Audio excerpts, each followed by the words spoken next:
There are many other stories that are deleted from the master narrative.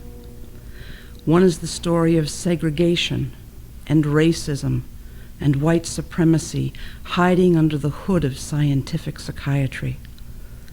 This is a postcard of the North Carolina Insane Asylum for the Colored, Goldsboro, North Carolina. It was established in 1880 as a fully segregated institution and was not desegregated until 1965.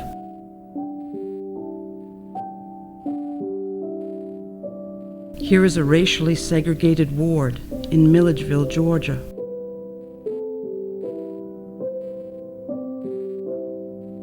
And in South Carolina. And a racially segregated work crew of all black male patients at the South Carolina Asylum in Columbia. Unless we think that racism in psychiatry is confined to the South, here is a photo of Dr. Marks at Boston State Hospital in Massachusetts. He received a grant from the Department of Justice to study brain disorders and psychosurgery on black males who, quote, behaved inappropriately, unquote, during inner-city riots in the 1970s. As his colleague Dr. Sweet says in a 1973 interview with Ebony magazine, quote, the proponents of urban disorders seem to be the people who are most likely to suffer from organic brain diseases, unquote. To which Dr. Alvin Poussant replied, quote, naturally, whites consider black violence senseless. It's their way of not looking at the system. These brain studies are racist, unquote. As leaders in the ex-patient movement, it's imperative that we understand that science, psychiatry, and psychology are not immune to societal values and prejudice. As leaders, we must foster an attitude of healthy skepticism and always be wary of psychiatry and psychology's attempts to locate social problems inside of individual brains. Medication and psychotherapy will never cure racism, poverty, or class-structured inequality. And it is not just African Americans who have encountered racism in mental health systems. For instance, few know the story of how Native people have been segregated and oppressed in mental health systems. In this tower at Mount Vernon Insane Asylum, Geronimo and his followers were captured and held as political prisoners. In 1902, the federal government opened the Hiawatha Asylum for Insane Indians. Many holy people and others who displeased the Bureau of Indian Affairs were sent to the asylum. The note on this postcard of the Asylum for Insane Indians reads, quote, we drove out there this PM and saw a number of the Indians, unquote. The writers of this postcard may have seen the outside of the asylum, but on the inside, conditions were so deplorable that the asylum was closed after a federal investigation in 1934. 60 inmates were immediately released as being sane, and 30 were shipped to St. Elizabeth's Hospital in Washington, D.C.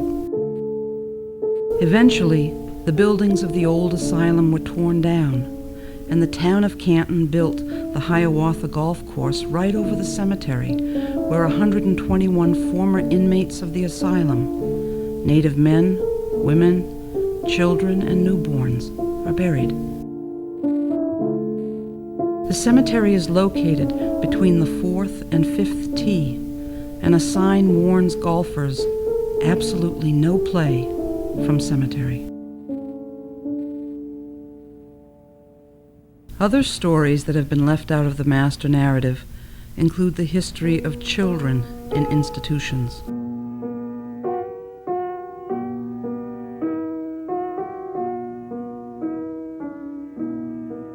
The story of the children must not be forgotten.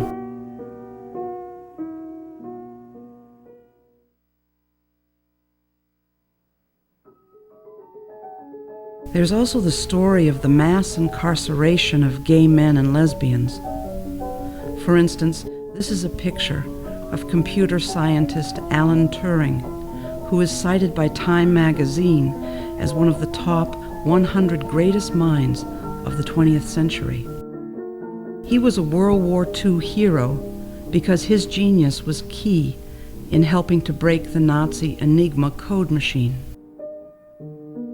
But because Alan Turing was gay, state medical authorities began injecting him with female hormones in an attempt to dampen his sexual drive. Rather than submit to further treatment, Turing took his life at the age of 41 years. The story of gay men and lesbians must not be forgotten.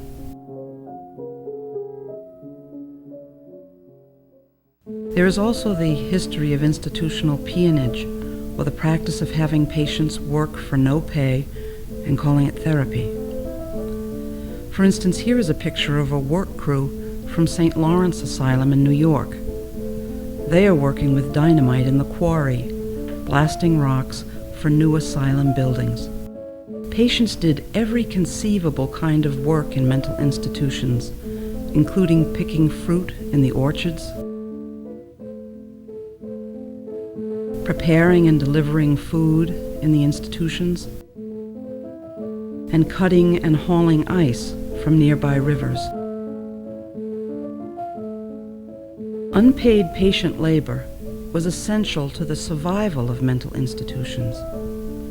After the passage of the Fair Labor Standards Act in 1966, it became illegal to have patients work for no wage, and vegetable canning industries, like this one from Foxborough State Hospital in Massachusetts, were phased out.